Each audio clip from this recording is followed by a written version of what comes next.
That Great Business Show. Winner, highly commended award. Irish Podcast Awards.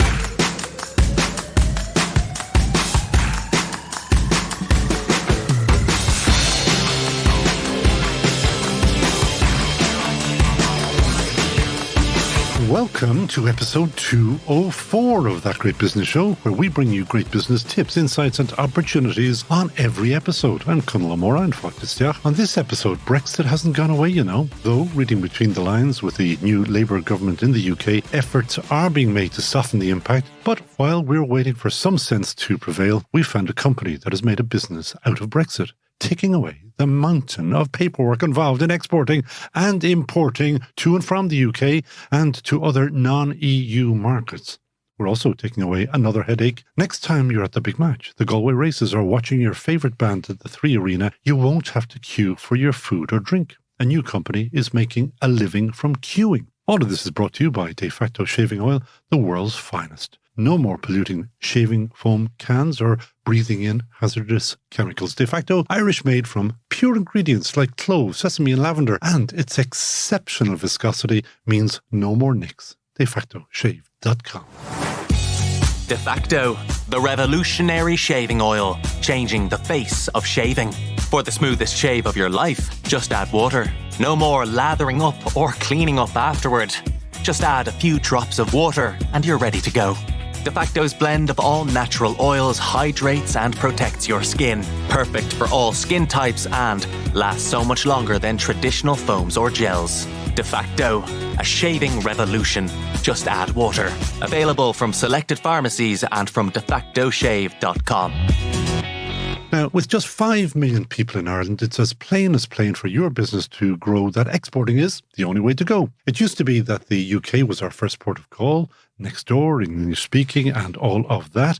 Then came Brexit, and that has introduced customs declarations, tariffs, duties, regulatory alignment, border checks, increased transport costs, taxes, and those are the problems. Customs Window Technologies is the solution, and Brian Murphy is CEO and founder of Customs Window, a technology company that focuses on simplifying the customs clearance process for businesses, because that's what good businesses do. They solve problems. Brian Murphy, welcome to That Great Business Show. Thank you. Pleasure to be with you. You must have been delighted when they introduced Brexit to Britain. Well, partly, and partly then I had a lot of sympathy for the businesses trading across the Irish Sea, of course. Because you have a little bit of background in this area. Indeed. I've spent my entire professional career working in supply chain and customs, so it was standard processes to me, but unfortunately not standard processes to many of the businesses exposed to Brexit. And you say standard because going back before the EU made us all happy and very easy to ship either which way, we used to have to fill out forms. And we still have to fill out forms beyond Britain when we export to, be it Paraguay or be it to North America, Canada, Singapore, whatever. Indeed. So if you can export to any non-EU country outside of the UK, then you can export to the UK. So getting it right with one third country, as we call it, non-EU countries are third countries, getting it right with one sets a solid foundation for getting it right with all countries. So my advice to companies is if you can focus on one single export or import market, refine that process and copy and paste it to the UK, to Canada, to America, wherever you're importing and exporting to. And our technology solution aims to simplify that process. Like the old saying, the two certainties in life are debt and taxes. And we can, if you're involved in international importing and exporting, we can add one thing there. A certainty of life is customs declarations. They're not going away. They're here to stay. And they're very similar to the forms that people would have been filling out pre-1992, pre-EU single market between Newry and Dundalk, if any of your listeners can remember back that far. 1992, it is a while ago. Indeed. And Indeed. Are you not just, let me be rude about your business, have you not just put the customs declaration form onto an Excel sheet or similar? Well, the only major difference between the old manual declaration or form, if you like, is that now it's legally mandated to be submitted electronically. So it's not a form anymore, it's a data set. And that's where Customs Window technology is stepping in. We're automating and managing that data set more efficiently now than I believe it has been done previously. And if you're buying and selling internationally, i.e. between EU countries, between non-EU countries in or out of the EU, you need one of these data sets for every single physical thing that crosses the border. If it's a €10 e-commerce shipment, or if it's a container load of expensive medical devices, one of these electronic data sets are needed. And Customs Window technology takes that data set and it manages the pre-clearance process, so what happens before you submit that declaration to the customs authorities, and it manages your compliance afterwards. So it's combining the entire supply chain in one single window. And that's what it is, a single window platform. And let me be like all other small businesses and think, okay, I get your solution for one set of exports I'm doing. And then I hold on to that for me, and I don't have to pay custom Windows technologies anymore because I just have the data set there. Well, actually, the legal requirement is to submit these declarations directly to a customs authority. So you have to have a regulatory integration with, in Ireland, Revenue and Customs, in the UK. So are you HMRC. an agent? No, we're a software provider. And we're not a customs agent or a customs broker, but we're providing a software solution. And there are others already in the market, but we're providing a software solution to those agents, to those brokers, but also to buyers and sellers who want to submit their own declarations. Can they get around having to have a customs agent? If they are willing to spend a small amount of time learning about how to submit these declarations, I would argue that they would be submitting the declarations for their own product within a half-day training on our system. So we're simplifying the submission of that data set. There's a bunch of fellas out there who are customs clearance agents and similar who have just shuddered. Are you going to put them out of business? No, not at all, because agents and brokers are a very important part of this industry. They have a unique skill set. And they can manage very complex products, regulatory, things that are regulatory heavy, food, various different products like that can be tricky importing and exporting. So you will always need agents. You will always need brokers. But we have simplified that data set, which means you can do more with less, essentially. Okay, the throughput of declarations is probably higher through our system with the minimum amount of people.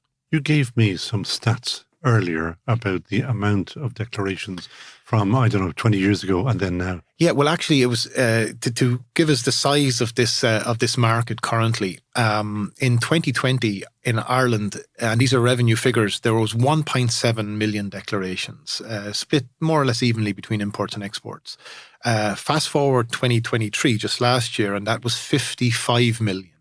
So a jump from 3 years. Indeed. And if we want to put that in the context of the EU 27 member states and the UK, in 2020, we had approximately 340 million declarations across those 28 countries. That's in excess of 1 billion now. 1 billion data sets last year for everything from a small consignment to a large container. So the customs declaration, that data set is becoming busier, more complex as the world becomes more complex, as we have potential new changes of government in various different countries. We have a new EU Commission. We potentially have a new American president coming up at the end of this year.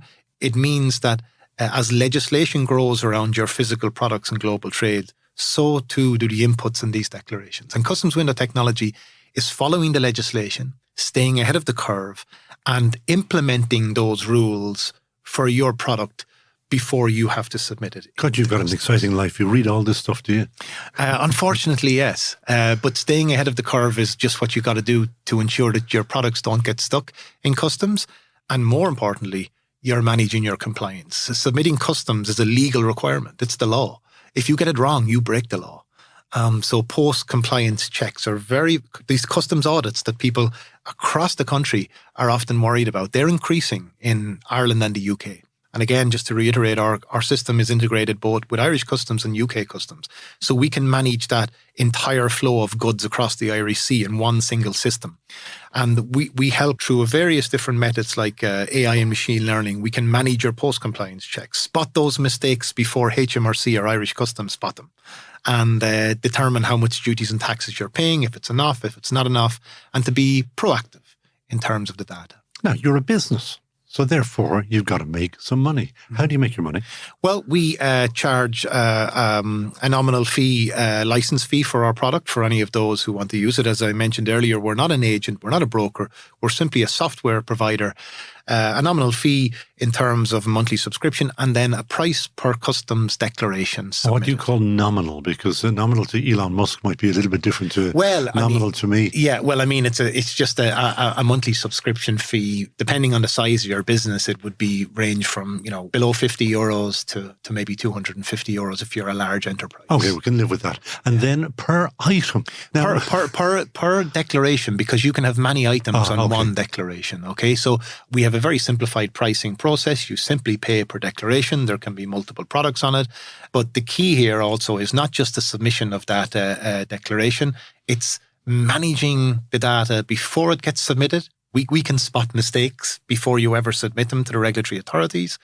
And afterwards, we can help you manage that compliance as well. And you mentioned something earlier in terms of the UK, the regulatory alignment. And that's key. Customs is about rules.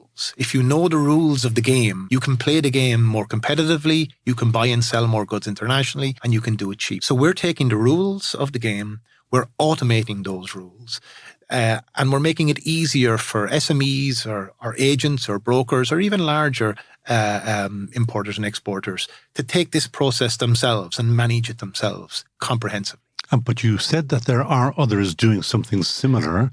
How do you differentiate yourself? A very good question. I think if there wasn't competition, there wouldn't be a market. So we're happy with that. But customs and international trade changes so quickly that you must be constantly ahead of these legislative changes. So we're competing in the sense that we have a very modern system with one window, with many external data sources that we pull information from. We are very easily integrated with your own in-house systems to be able to lock into invoicing systems, inventory management systems. Which kind of names can you lock into? Or well, we are built on an open API platform, so we can integrate with any system essentially. Okay. If we take, for example, the e-commerce industry, which is a huge industry in itself, we're buying and selling a lot more online than we ever have in the past.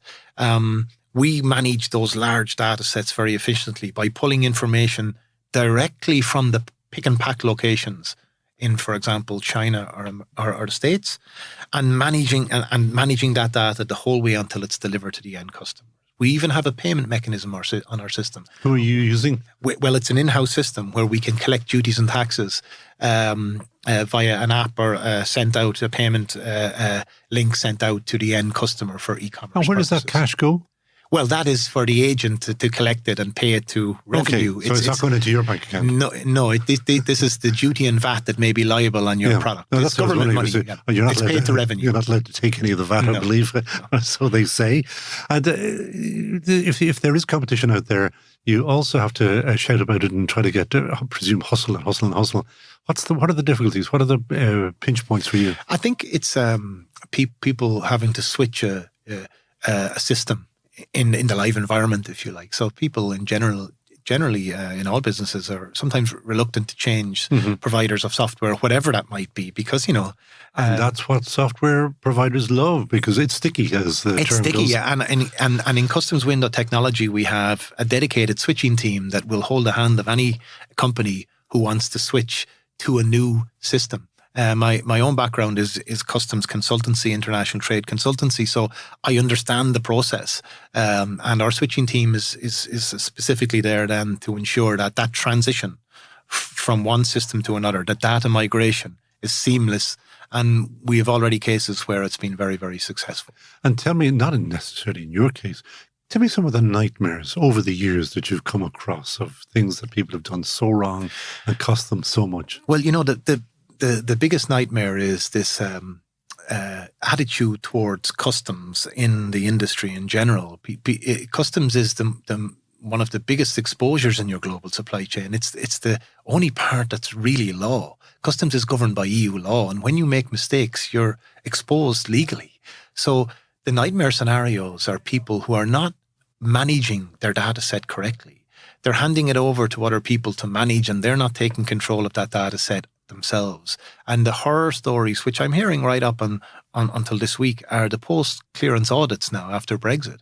People buying and selling between, for example, the UK, believing that it's a tariff-free, quota-free trade deal, not realising there are many rules behind it. Go through that again slowly for me. Give me an example. For example, people are buying goods from the UK that are not made in the UK. Therefore, full customs duties are applicable on those products and potentially other licensing information. So we just think if it departs from the UK, then it falls under the easy rules of the trade agreement. But that's not the case. And many people I find are confusing the rules of origin of their product. And we do have tools within Customs Window Technology that can flag what the rule is depending on the trade agreement. So if you're making or shipping or selling a mousetrap and part of the mousetrap is made in China, that changes if you're coming out of the UK with that. Indeed. Oh my God. Each of the 51 trade agreements that the European Union has around the world, the largest network of free trade agreements of any trading bloc in the world, each of them will have its own unique rules of origin. So the mousetrap example can be 0% duty coming from the UK into Ireland, depending on the percentage of inputs into that product and where they come from around the world. It's tricky. And if you get that wrong, and you haven't paid your customs duty on that, then you have a 4-year obligation, post-clearance obligation, where Irish Revenue can spot that mistake and fine you or apply penalties accordingly. I'm telling you, you've only heard this on the That Great Business Show podcast, because that's a nightmare. It is a nightmare. And my fear is that we are importing quite a lot of products into Ireland from the UK that don't qualify for 0% tariffs. But this is not for an agent or a broker to determine. This is between the buyer and the seller. So in Customs Window... But if I'm buying the famous or infamous now mousetrap, sure, I don't know where you're sourcing, where it's made from. Well, the import declarant, okay, what used to be called the importer of record, the legal importer, it's their legal responsibility to know that and find that out. And there are no excuses that I didn't know or I misinterpreted. It's the law. The rules of the game is what you have to know when trading internationally. And speaking of exceptions, Northern Ireland is the exception of all exceptions. Go through what's happening there. Well, of course, we now, or soon, the 30th of September, we'll see the full integration of the Windsor Framework, which used to be the Northern Ireland Protocol, what we might call the piece of legislation that gives it that exception. And yes, indeed, it is an exception where it is legally part of the United Kingdom customs territory, but it is also allowed to apply EU customs rule. If you like, a legal grey area. But the greyness is being... the greyness is becoming more and more black and white. It was a term used when they were trying to write that protocol. Creative ambiguity, I think is the term. And there's less and less of it because you have to be careful in terms of goods that come from GB to Northern Ireland. They're in two categories. There are those that are going to stay in Northern Ireland and those that are at risk of going south. And anything that comes south of the border has to have all of the applicable regulatory rules and duties and taxes applied. And when you say is going to stay in Northern Ireland, how long must it stay there? Let's get back to my mousetrap. I import mousetrap from England to Northern Ireland, and I leave it there for 3 months or 6 months. No? No. If it's consumed and purchased in Northern Ireland, then there are less regulatory rules, almost none. If it is at risk of going south in a commercial transaction, then importing from the UK through Northern Ireland into the Republic is just the same as bringing goods from China or from any other free trade agreement country, really. But you are seeing, because I have heard of a couple of companies already, of companies from Ireland going to Northern Ireland to set up distribution centres because it gets over a lot of problems. It does. And I guess it's one single location distributing into Great Britain and the European Union. And it depends where those goods come from. And that's the key area there. If they come from the rest of the world, from China into Northern Ireland, for example, you can, in one single system, so for example, Customs Window Technologies is fully integrated into HMRC. So you could use our system for importing goods from China into Northern Ireland. And once they're fully cleared in the UK system, of which we're integrated into. Now they're almost in free circulation in both locations. So it can be very, very beneficial for bringing goods, for example, from China into Northern Ireland and then distributing them into Europe and the UK, already customs cleared. And that's a big benefit for certain e-commerce companies, for example. If you are if your supply chain is sourced in a non-EU, non-UK country like China, then you bring it into a distribution centre in Northern Ireland. And once the hard work is done getting it in there through HMRC, you have goods in free circulation, essentially, in the EU and in the UK. So therefore, the Alibabas, the AliExpresses and all those kind of companies might be looking at Northern Ireland? They might. But of course, the one caveat there is customs and international trade. It is changing all the time. So, and that is why you must stay ahead of the legislation. Before you're making investments or strategic decisions, you must look at where the rules are going. And in terms of these global trade rules, and again, it comes back down to how our system manages these rules. We have sustainability taxes coming in now, the carbon border adjustment mechanism. We have forced labour regulation coming in from the EU, meaning if your products are made by forced labour anywhere around the world, you cannot import them into the EU or the UK. We have deforestation legislation coming into play in the next couple of years. Trade is getting trickier. It's getting harder and harder to buy products internationally. And that's before you even look at the geopolitical situation. God, you're full of happiness, aren't you? Yes, but luckily, these are just rules. And if the system contains those rules, your product will flow freely. And Enterprise Ireland loves you. You have raised cash and they have been helpful.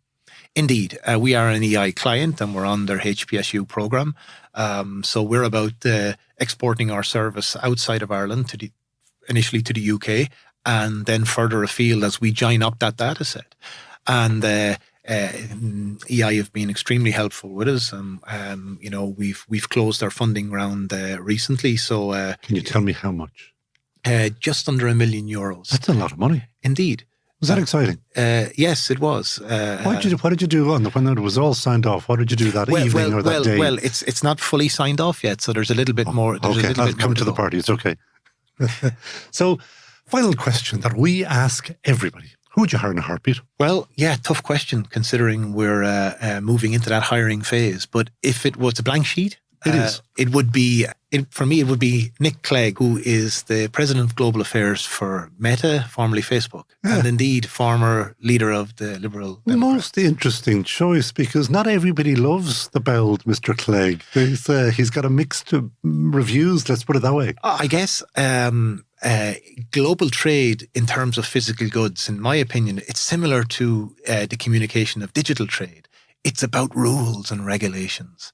And being ahead of those rules and regulations and trying to influence those rules and regulations mean you can deliver a better product for your client. And what would Mr. Clegg do for you? He would be ahead of the curve at EU Commission level, determining what comes next. I'd say their fingers are well placed in there, all right, yeah. And when we know what's coming down the road in terms of product and regulatory alignment, we can be fit for purpose for the people using our system. Okay, we'll give him a call and we'll see whether he's interested. Indeed. He might move back from California and set up in Dublin. And might take a small pay cut. I'd say he's well looked after by Meta and others. Anyway, so next steps for you are? Next steps for us is to expand our offering in the UK. How will you do that? By hiring a bigger team, so some more sales and marketing. So we're in a hiring phase at the moment, looking for talent. Doesn't have to be Nick Clegg right now, but looking for talent within the software industry and also within the global trade industry. So exciting times ahead for us. There's always exciting times, it sounds like, in customs and excise. It keeps you awake at night, I can tell. Well, the aim of our product is so it doesn't keep those who are using it awake. Well, fair comment that, yeah. That is Brian Murphy, the boss, the founder of Customs Window Technologies, based out at UCD Nexus, is it? Am I all right? Correct. Anybody who wants to find you will find you down there. Okay. Brian, thanks to you so much for joining us on That Great Business Show. Thank you very much. That Great Business Show. De facto, the revolutionary shaving oil, changing the face of shaving. For the smoothest shave of your life, just add water. No more lathering up or cleaning up afterward. Just add a few drops of water and you're ready to go. De Facto's blend of all natural oils hydrates and protects your skin. Perfect for all skin types and lasts so much longer than traditional foams or gels. De Facto, a shaving revolution. Just add water. Available from selected pharmacies and from defactoshave.com. That Great Business Show. Winner, highly commended award. Irish Podcast Awards. Scipio, or Publius Cornelius Scipio Africanus, to give him his full moniker, was one of ancient Rome's greatest generals and military strategists. And before you ask, he had nothing to do with Scipio, an Irish tech startup that has recently raised €540,000 in seed funding.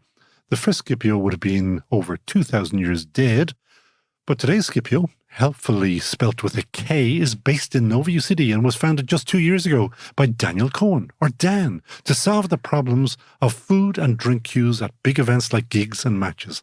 His platform cuts waiting in queues at these events by up to 90%, so that sounds like a good thing. Dan Cohen, welcome to That Great Business Show. Thanks very much for having me, Conal. And yeah, we're definitely not Scipio with a C. You're the second person to bring it up before, so yeah, definitely. I thought it was original. No, you are. You're original. I'll take it back. I presume it's about skipping the queue. It is. It's not as detailed as you mentioned before. It's just a simple skipping the queue, Scipio. A lot of people actually call it Skippo, skippery. But it's Skippio. I know. Do you see the way I got it? Yeah, right. Yeah, you'd think people will read it, but I always get, we're beside the Skippo. Maybe that's more Dublin. People in Galway got it there the other day, so I was just happy to get the name right. Because you have been and you are active. We are, yeah. We're scaling up now, so we're trying to get into as many festivals, concerts, sporting events. Our socials are taking off now, and it's all about fan experience. So, what does Scipio do? Yeah, so I think where we started off was I was at festivals, I was at concerts, I was at sporting events, stadiums, and then missing parts of my favourite acts, the game. Because you insisted on standing in a queue for a pint. I insisted, yes. At the start it was a pint, or it might have been food. So that's where the idea came from. It had pivoted from something else on the New Frontiers programme. I'll give a shout out to Enterprise Ireland. They've backed us from the very start. So that's where the idea came from. It's about fan experience. It's, as I said, like a lot of people leave queues. 47% of people won't even join a queue. And then 35%. That's me. Yeah. And then there's not going in there. And then there's 45% of people who join it will leave. So it's a massive loss for the venues, and people leave frustrated. So it's actually the number one complaint at large scale events is the queues. So what are you? Are you a kind of an in-house Deliveroo, or? No, we're a collection. So everyone thinks we're a click and collect. We just started off with the food and drinks queues. They're obviously the biggest ones. We're looking into more things around the fan experience, even getting to the venue, getting in. Potentially might even look at toilets. They're actually the biggest problem that haven't ever been solved. You're on your own on that one. Yeah. That might more be for the ladies' queues. So I think we'll have some big fans there if we can sort that out. But go back to what you're actually doing at the moment. How does it work? What do you do for me? If I want food and or drink at a venue, what are you doing? Yeah, so what we're doing is trying to keep you out of them.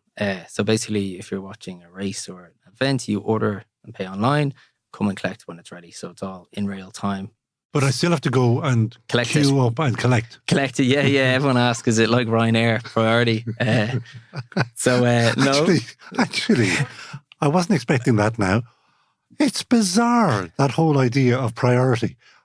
How often have I seen priority being kept until last on Ryanair? Did you ever see that? Look, I always buy priority. It's included in the ticket most of the time, but I normally wait till the end anyway, because I'm normally travelling with a little bag over to the UK or wherever it might be. But I always got that off investors, if so many people are using it and we're seeing a big uptake in it, are they not just standing in queues? And what's the answer? And the answer is obviously no. Obviously no, Conal. We keep them out of queues until they're ready. So if that became a problem, we would just extend the collection point, and then it's just a faster flow. So realistically, even if our queues became the same length, you're not standing in them. So if you think about Ryanair priority, you're standing in the priority queue. In our system, you're just coming back and collecting now. Even if there was a queue, it's still moving way faster. So as I said, 90% But are you just staggering the delivery? So we're doing that, but we're also I won't give the secret formula away of how we get through it, but the payment processing taken away is the main thing. But everything's ready. But I presume you can tap and go or something like that. No, so you order, everything's ordered online. You can't even join our express queues unless you have ordered. So that's the thing. You come only when you're ready. So if you've ordered and your order isn't ready, you're not allowed to join. So it's only people whose orders are ready in and out. So it's literally scan and you're gone. And I am in take the Point Depot or the whatever it's called nowadays, the 3 arena. And I want to get my burger and chips. So I order on your platform, which I have downloaded onto my phone, correct? Yeah, so you don't even need to download it. So we obviously have a lot of people that don't want to download apps. If it's your first time using Scipio, we don't make you download it. So you can order online. We will probably push that way now that more venues are coming on board and people are using it. But like, say, the Tree Arena or Leopardstown Racecourse, sometimes we have our own collection point if it's a very big event because we have so much throughput going through.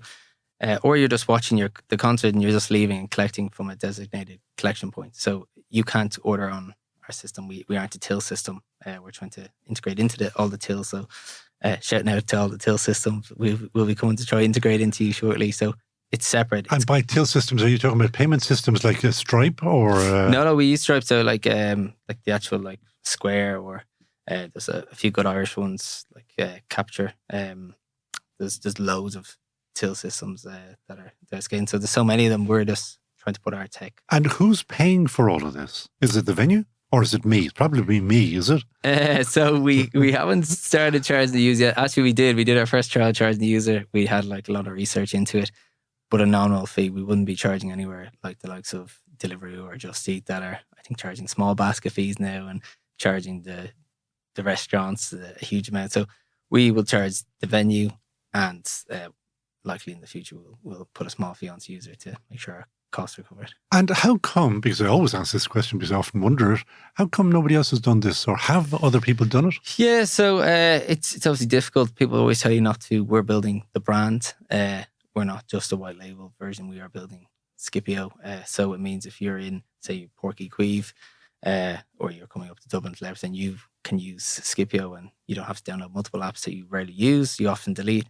All the venues will be on Scipio. So you're actively using it and we'll reward you in the future to do so. All of them will be, but not yet. Not yet. So we're still pushing along. We're getting into more of them. We had our first stadium there, was Porky because obviously you have to build up your credibility.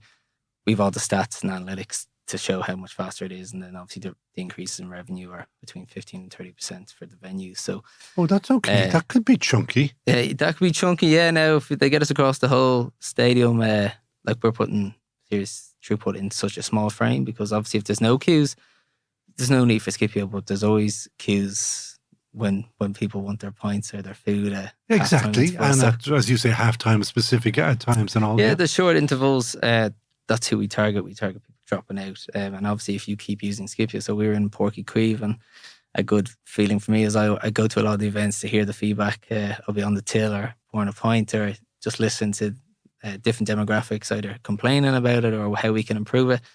But being down there, someone's like, oh, I used you in Leopardstown and you saved me a huge amount of time. I'm telling all my friends. And that person actually went around and started telling people to use it. That was your brother, was it? It was, yeah. It wasn't a relative. Yeah, it was me in disguise actually going around town. This is amazing. So it's always good to hear that. We were in the Heineken Big Top there in Galway Arts Festival, first time up in. So we've done now Leinster, Munster, Connacht, and we'll be coming for Northern Ireland next. So it was absolutely flying. I think there were 6 bays and what does anybody have to put into their venue to have the system work? Nothing. You don't have to. We can give you the system. Start again. So I still haven't got my head around this thing. Yeah. I want my burger and chips. So they're cooking the burger and chips there. Yeah. So I use Scipio to order. Yeah. And that goes through to their kitchen. So we're currently on drinks and moving into food now. So okay, we'll say drinks. So yeah. I want 2 gin and tonics and a glass of wine. Yeah, so you order it on Scipio and you come and collect from the Scipio system. So their staff will use our system. And where is that popping up on their system? It's on our back-end system. We have a full back-end system built out we can integrate into tills, or we'll just use our own tablet. So you don't need anything. You can use your phone either. But where is bar person seeing somebody wants 2 pints and a glass of wine? On our system. So we have a separate bar system. I'm not saying too much, as you can see. I'm trying to understand how it works. So you are putting another layer in there. There must be some resistance to that, is there? Yeah, at the start there's a bit of resistance until they see it. Because if more people are using Scipio, the less staff they need on multiple tills. So what holds people up is customers' indecision. On our system, you've ordered and paid. You can't change your order. You just come up and collect. It pops up on our screens. Bar person sees everything. Everything's clicked through. And then you come up to a till who has a different screen and just scan. They turn around, take your order, and you're gone.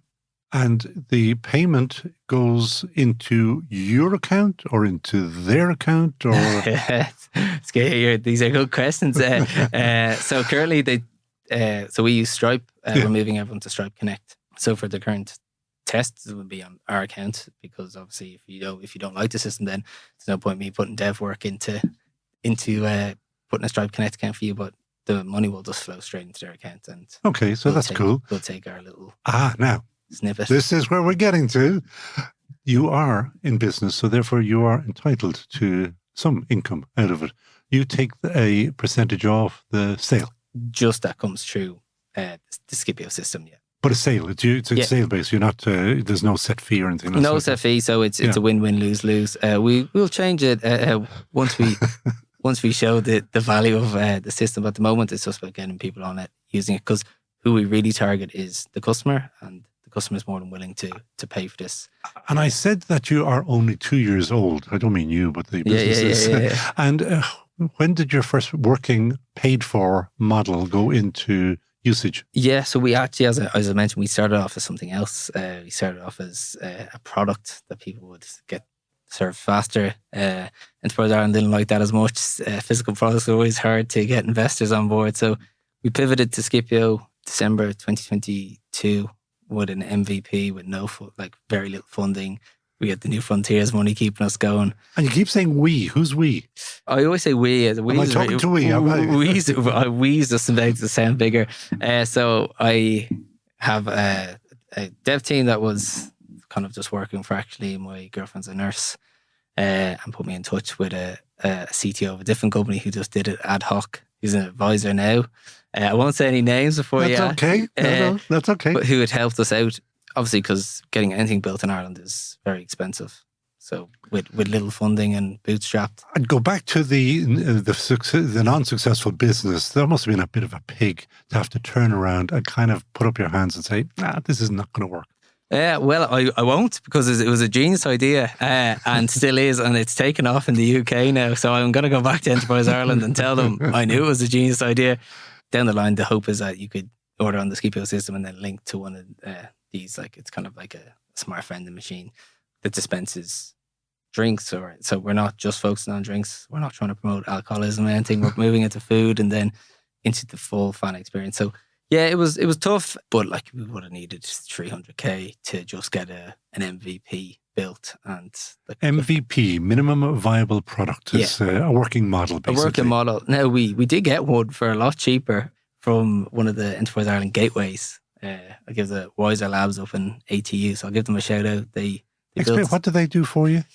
They built a little machine that would dispense. No, it didn't dispense anything. It dispensed say apple juice or orange juice to say which is beer, which is cider. But then at that stage, I knew how difficult it was going to be to get any sort of funding to build a machine. So that was that idea, and then we kind of pivoted to the tech side. We're actually now still faster than any of these machines because there's so many people ordering. We're using the staff and the bars that are already there, so people don't have to bring in external vendors. We're just putting everything more efficient. So using our system brings up efficiency, reduces waste because everything's calculated. So it's a win-win for the customer. They're getting served way faster. For the operators, they're getting through more people. Less people are dropping out. So even if you decide not to use Scipio, your queue will have been significantly reduced as well from the standard bar queue because more people are coming to Scipio. So everyone says, "Oh, what if I don't use it?" It's like, well, it's still a win for you because you're standing the standard queue. Your queue's probably gone from say 18 minutes global average to hopefully down to 10. I love all the stats that you have. It reminds me of anybody who's in a particular sector. They tend to know absolutely everything about it.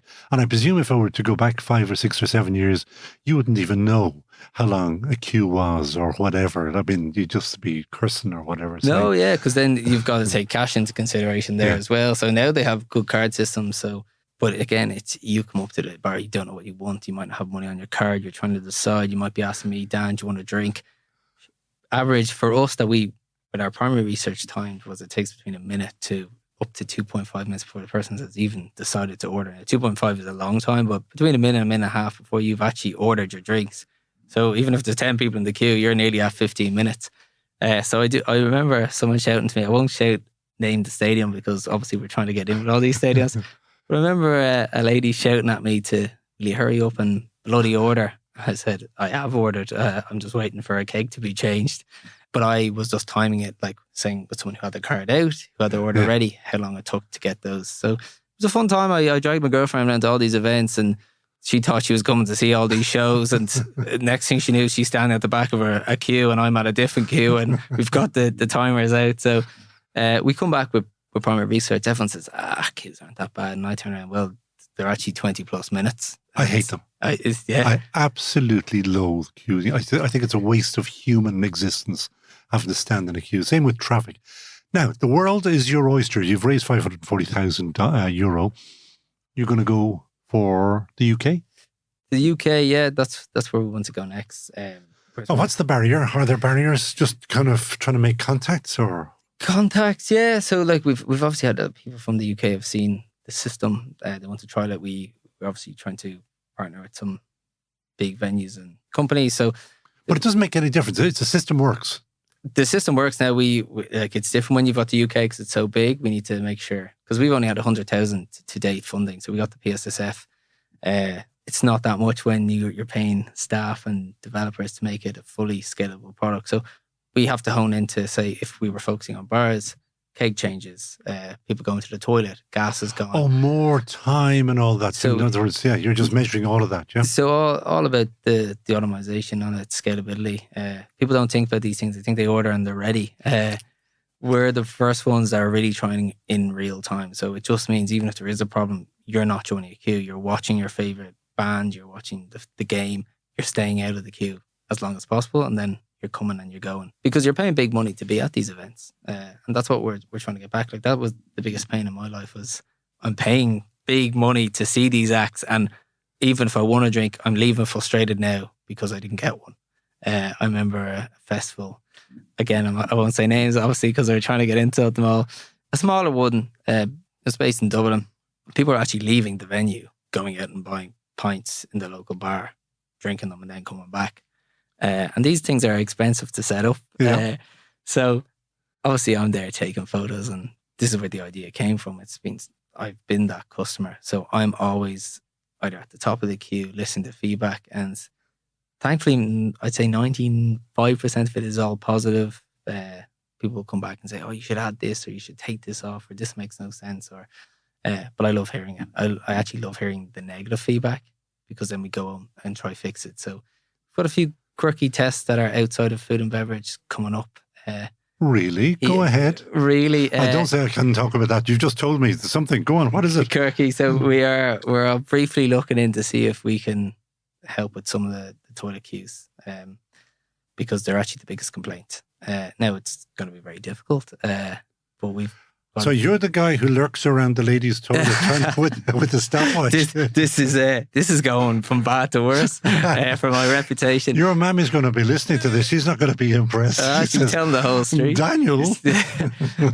So it's something to do with payment. It's just to show people faster opportunities. So we're only looking into it as a quick test. We've got a good dev team now and we're churning out things fast, really honing in on the customer experience. Go back to your 540. I mean, it's nice money, but is it enough? Because if you are trying to just take on the UK, you're going to need a chunk more money, I presume. Yeah. And that's presumably only the start because the queue is a queue is a queue anywhere in the world. Exactly. So we're looking into more, as I mentioned, than just food and beverage. We're we're trying to be the fan experience where every major venue And what does event that is mean, the fan experience? Is that to buy merchandise or? Look, potentially, like, just think about everything that's a problem coming in, even coming to a venue, finding where to go, how to get in, parking, whatever it is, we're researching where are the real problems for fans. So we're out asking people what are their problems. So 540, as you mentioned, isn't that much to scale across the UK, but it is enough to get us to product market fit.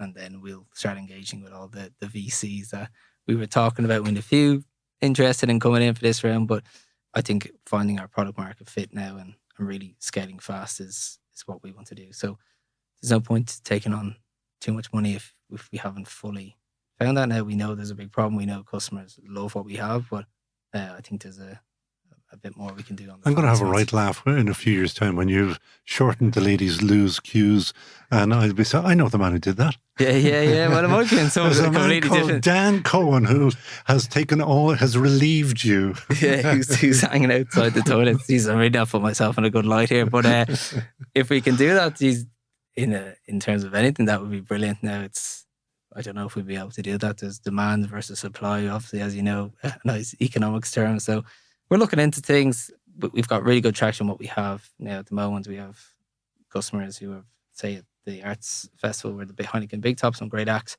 were ordering before they'd even got into the venue, and we were just testing to make sure everything was working. We don't normally open it before. We only open it, but we had about 6 orders flying in. So yeah, for the big event, you should see how many orders are coming through our system and how fast we're getting through them compared to, say, 6 or 7 lines across. We're putting nearly 2 times, 3 times the revenue through Scipio in, I'll say 90+% faster. Happy days. Yeah. And why would you not actually allow me to order before I even go in? I mean, I'm going to go in. I'm probably going to have a burger and chips and a glass of whatever. Yeah. So like we look at kind of the operation side of things. We need to make sure that if you ordered before you got in, how's that sorted, that your order's not waiting. So if we made a burger before you got in, when are you coming to collect it? Yeah. So obviously we think about all these things, but people don't think about the operational side of it. Okay, it's a lot more complex than we're like doing maths algorithms and everything to make sure that people are coming at the right time. Because if you think about food, it goes cold. You're into problems there. Yeah. So next thing I'll be picking up the phone and ringing people and saying, "Gonna, your burger's going cold here. You're gonna come and collect it." So we're looking at all the kind of the operational side of things, and look, it's exciting times. We're very lucky that we got a lot of traction with our recent raise, and I think it's because if you see any of the comments, people hate queuing. I was like, say again, that's me. Now, one of the things that you might do with the money is you might hire somebody in a heartbeat, because you have been warned that you have to find somebody that you need, want, demand, desire to work with your team. Who would you hire in a heartbeat? Yeah, I think I'd look at advisors in the space. So I'll give Peter McKenna from Croke Park a shout out. There's not many people that can run the 3rd largest stadium in Europe as well. Is it the 3rd? It's the 3rd largest in terms of capacity. Fabulous venue. So he's brilliant. He met me very early on. I'm probably annoying him a lot these days to constantly ask about customer experience. And I think there's a new guy called David French that has taken over in the Aviva Stadium. Again, had experience in Manchester United and as venue directors and other big stadiums. I'd love just to hear their feedback and constantly looking to see like how can you improve customer experience, because it's not just food and beverage. As I said, it could be other problems that people aren't solving that we would love to try get into. Okay, well, Peter and David, you're both hired, I guess. And he's got 540,000 burning a hole in his pocket. Yeah, I don't know if I'll be able to get those two now at that, but no. But even as advisors, that's I think 2 very cool choices indeed. Yeah. So, what's your time frame? Final question: like 2, 3, 4, 5 years time, what will you be doing? Well, hopefully not standing outside any toilets. But hopefully we'll be global. We've people from all around the globe try to see if they can use our system now. Obviously, we'll target one step at a time, make sure it's so Ireland, UK, then US maybe, or potentially. Yeah, no, we need a lot more funding for US, but we might even start going out to the Western Hemisphere. If a lot of people out there saying we've big problems out here, can you come out and help us? So we can only go as fast as we can. I guess there's a queue everywhere. What about even you mentioned Ryanair? Can you cure the queuing for bloody going through? Yeah, that's an another airport? person. Actually, sorry, I should have mentioned Michael O'Leary. I think he's been mentioned a few times.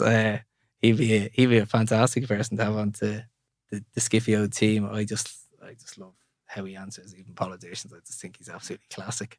But yeah, no, his answer is just to jack up the price and drive the queue away, lower the price, attract the queue. Simple. Well, once there's a queue, I'll come out to him now. I'll be coming looking for a partnership. Well, you could do worse. Europe's biggest low-cost airline. There you go. That's not bad. That is Dan Cohen of Skipio, Skippio. Isn't that how you spell it? That is how we said. We'll have a website soon. We've been in stealth mode a while now, so we haven't even got a website. But thanks a million. And you told me something about the two eyes. Did you say that it's on the logo that it's meant to be a skipping rope or something? Not a skipping rope. It's you'll see the arrow. It actually bounces from one eye to the other and then over. So the eye is a person really skipping. They're grey on the logo, but not one person has got it. All passed over my head. It's like Amazon. I was looking at it and saying, no, I don't see a skipping rope. No. Well, now you know why I didn't. That is Dan Cohen. Thank you so much for joining us. Thanks a million for having me. That Great Business Show. It's all go, let Chrissy know on thatgreatbusinessshow.com. That Great Business Show. And that is it for episode 204 of That Great Business Show. Great business insights and inspiration as always. All of this is brought to you by De Facto Shaving Oil, the world's finest. No more polluting shaving foam cans or breathing in hazardous chemicals. De Facto, Irish made from pure ingredients like cloves, sesame and lavender. Its exceptional viscosity means no more nicks. So no more toilet paper on your face. Now that's a win. DeFactoShave.com. Do sign up for your own personal copy of the podcast at thatgreatbusinessshow.com. Share us, like us, and give us 5-star reviews. It all helps. And if there are topics you want us to cover, contact us anytime on LinkedIn, where we have an ever-growing community. And as always, the team here at the Dublin South Podcast Studios are a delight to work with, including today's Mixmaster, Connor Eustace, and later the two knob twiddlers, studio manager Peter Rice and post-production engineer Neil Horner, gives the full AI treatment to make us the world's best-standing business podcast. So for me, Conal Moran, buchas to you all, agus slán tamil.